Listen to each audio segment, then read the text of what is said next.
Have you ever wondered where your unwept tears actually go? Those very tears that burned your eyes in moments of humiliation, but never rolled down your cheeks because adults don't cry? Where does that searing, righteous anger disappear to the kind you politely swallowed in a cold office when the boss was unfair and a colleague shamelessly took credit for your work?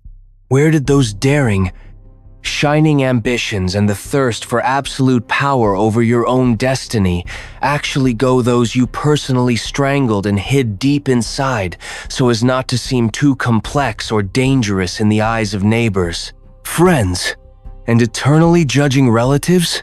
We are used to deceiving ourselves, thinking that suppressed emotions simply evaporate over time like morning mist. But this is the greatest tragedy of human existence and the most dangerous illusion. Carl Gustav Jung believed that inside each of us, there exists an invisible black box, a kind of psychic crypt where we bury alive everything that was vibrant, wild, prickly, and truly valuable within us. From early childhood, we deposit our rage, our passion, our indecent selfishness, and those mad dreams that once made our eyes burn, but which the world pragmatically labeled nonsense and childish babble. Psychology calls this space the shadow, but for most of us, it is a graveyard of unlived lives where our greatest gifts rot in total silence. We are used to considering our shadow, our main disgrace, something ugly, dirty, and frightening that must be locked behind 100 iron locks in the darkest corner of the soul, so that no one ever guesses how wrong we actually are. But the terrible, searing truth is that right there, in that icy and viscous darkness, 90% of your vital energy is locked away. You aren't just hiding your perceived flaws. You have buried there your ability to be happy, your natural charisma, and your power to influence this world. You have voluntarily given up half of yourself, agreeing to the role of a cripple in a world of normal people. You live on 10% of your potential, wondering why the world seems so gray and flat. Look in the mirror. Peer into those infinitely tired eyes of those who seem flawless to others. Why do they look like shadows of themselves? Why do their faces resemble death masks, frozen in a polite but absolutely empty smile? Their lives have turned into an endless, joyless gray November, where there is no genuine taste, no smell, no higher meaning. They are lonely even in a crowd because no one knows the real them. They don't even know themselves anymore. This is the most terrifying metaphysical loneliness, when you have become a stranger to yourself, when your inner voice has turned into the whisper of a prisoner in a deep well. And at the same time, look at those whom society often labels as complex, uncomfortable, or even dark personalities. Those who are not afraid to embrace their darkness and acknowledge their demons possess such magnetic power that the world involuntarily bows before them. They are not better than you. They simply refuse to betray their soul for the sake of temporary comfort and the cheap approval of the crowd. They chose to be whole rather than good. Today, we embark on the most dangerous, painful, but vitally necessary journey into that very abandoned basement, where your wounded soul, betrayed by you, has been waiting for rescue for years. We will learn not just to look our fears in the face, but to take back from them that pure gold which you once threw away, frightened by the sidelong glance of a passerby. Welcome to the channel Seed of Truth. Today, we will reveal your shadow and together mourn that great part of you which you sacrificed just to be like everyone else. We will light a lamp where you have maintained darkness for years, and this light may be blinding. The shadow is not born with us. It is methodically created by those who promise to love and protect us. This is the tragedy of heredity. We often receive our bag not empty. We add to it the unfulfilled ambitions of our mothers, the suppressed rage of our fathers, and the centuries-old fear of our ancestors. Imagine a small child.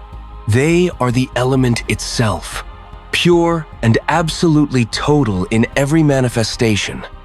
When they are in pain, they shudder with sobs, not thinking about how aesthetic they look from the outside. When they are angry, they scream with their whole body, shaking the air with their primal honesty. When they are lonely, they demand attention, without a drop of shame or doubt. They are greedy for love, for sweets, for new impressions. There isn't a gram of phoniness in them, not a drop of desire to seem like someone else. They are the truth, embodied in flesh. But the world of proper adults very quickly begins to maim this living, pulsating soul.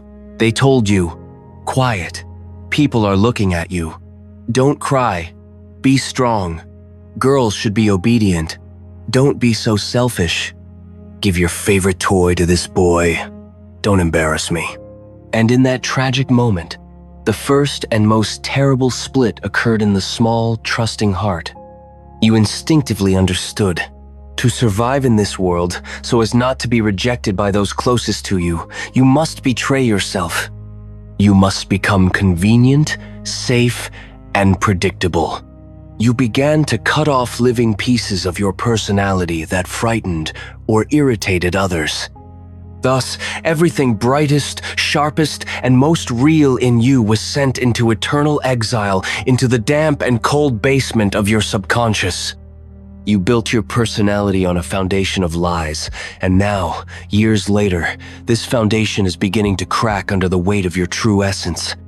Psychologist Robert Bly offered a tragic and strikingly accurate metaphor. Imagine that all your life you have been dragging a heavy, invisible, and dirty bag behind your back. In the first 20 years of life, we enthusiastically, under the dictation of teachers and parents, stuff parts of our soul into it. Remember how you dreamed of something great and massive, but they told you, come down to earth, find a normal job? That huge fragment of your dream went into the bag. Remember how you wanted to scream at a stinging injustice, but tightly pressed your lips together and kept silent so as not to spoil relationships? Another heavy stone fell into your bag. By 30, 40, or 50, this load becomes physically unbearable. You feel a mortal, paralyzing fatigue that no vacation, no ocean in the world can cure. This is the fatigue of a spiritual invalid. The fatigue of a person who for years has been carrying the corpse of their own unfulfilled personality on their shoulders. This is the quiet desperation Thoreau spoke of, when you do everything right but feel only an icy emptiness inside.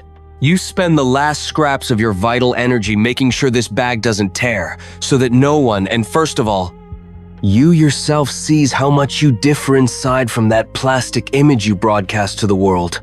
You are terrified of your own inner lion, whom you once locked in a cramped cage, calling him dangerous and selfish. But look at yourself now. Without this lion's roar, without this wild will, you have turned into an obedient shadow, into a pale copy of yourself. You live by inertia, in a constant, sticky fear of making a mistake, forgetting that your main life mistake has already been made. You once agreed to play a foreign, imposed role. And the most terrible thing is that you begin to demand the same from your children. You unconsciously force them to put into their bags the same gifts that you once threw away. This is an endless cycle of betrayal passed from generation to generation. You stand on the threshold of maturity, realizing that your body is relentlessly aging, never having waited for the moment when your soul finally begins to live. You can pretend for decades that you have everything under control, but your shadow never forgives betrayal. Suppressed feelings do not die in the basement. They turn into a slow poison that, drop by drop, poisons your blood and your thoughts. When you keep up appearances for too long, the shadow begins to take its revenge from the deepest darkness. It breaks through in those moments when you no longer have the strength to pretend. These are those very flashes of rage at your own children, in whom you see a reflection of your own suppressed desires. You scream at them not for their misdeeds, but for their liveliness, for their freedom which you long ago and cruelly forbade yourself. You hate their right to be themselves because you lost that right. The shadow speaks to you through chronic pain and physical suffering. The eternal heaviness in your shoulders is not osteochondrosis. It is the physical density of that very bag of unfulfilled meanings. The loss of voice in moments when you need to protect yourself is your voiceless cry that you suppressed decades ago. Carl Jung warned us, what we stubbornly refuse to realize will sooner or later burst into our reality under the mask of evil fate or inevitable collapse. Your life is not a series of accidents. It is an endless dialogue between your shadow and your consciousness. And until you start listening to this voice, the shadow will speak louder and more ruthlessly until it turns your life into ruins. But the most bitter and insidious mechanism is the law of projection. We fiercely, to the point of nausea, hate in other people exactly what we once personally killed in ourselves. Remember that person who causes you almost physical disgust with their freedom, their arrogance, or their shameless ability to take everything from life. You don't hate them. You are mourning your killed opportunity. Your anger at upstarts is actually mourning for your own unfulfilled greatness. You look at them and see who you could have been if you hadn't been afraid. You live only at half strength, fearing your power even more than your imaginary vices. You are a sleeping giant who voluntarily convinced himself he is a pathetic dwarf so that it would be more convenient for those around him to look down on him. Jung called the process of returning these parts the alchemy of the soul. This is the great work of turning the lead of your pain into the gold of your strength. Your stubbornness is your unyielding will. Your selfishness is your only protection against total dissolution in the needs of others. Your rage is the energy for great achievements and breakthroughs. You must not get rid of this. You must return it to yourself as the rightful owner. Shadow integration is not an act of cheap self-love. It is an act of agonizing, almost bloody repentance before your own soul. One must gather colossal courage, descend into one's inner hell, pass through the ashes of burnt hopes, and say to one's shadow, I see you. You are me. I will no longer be ashamed of you. At the very moment you stop lying to yourself, your shadow will stop being your merciless executioner. A tamed beast gives such intuition, such animal power and clarity of vision that good and convenient people do not even dare to dream of in their bland dreams. You stop being a boring backdrop and become the protagonist of your drama. It is unbearably painful losing the familiar image of a holy and proper person, but it is the only way for your lungs to finally breathe air to the fullest. You will not become flawless. You will become whole. And in wholeness, there is much more divine light than in the purest but artificial flawlessness. Wholeness is when your darkness no longer wars with your light, but serves it. How then to begin this journey of healing and returning home? I'll look at your life, without filters, without excuses, and without embellishment. Start your personal pain list. Write down everything that pisses you off, irritates you, and triggers you in other people. Be utterly honest. Every instance of your righteous anger at someone else's courage, wealth, sexuality, or brilliance is a direct symptom of your own inadequacy and your ancient betrayal of yourself. This is a detailed map of your undiscovered treasures, which lie under a thick layer of years of shame, fear, and the sticky expectations of others. A meeting with oneself is always a descent into the dark, frightening abyss of your being. There, at the very bottom, lives your personal dragon, that very shadow that you starved of attention and thirst for years. But remember the great truth of all ancient legends. Dragons never guard piles of trash. They always lie on gold. Reconciling with your shadow does not mean becoming bad or depraved.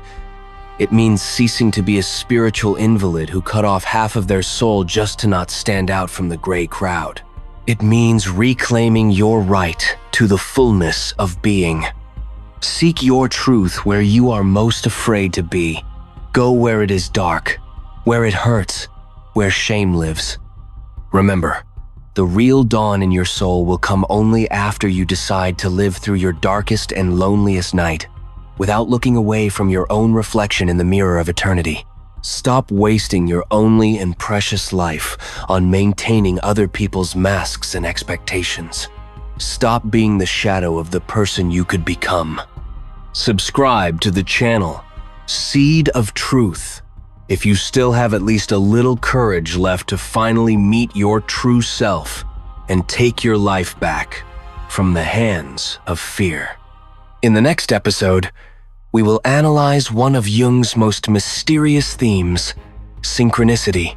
We will learn how the universe itself begins to magically play along with us as soon as we decide to end the great lie to ourselves and find our wholeness.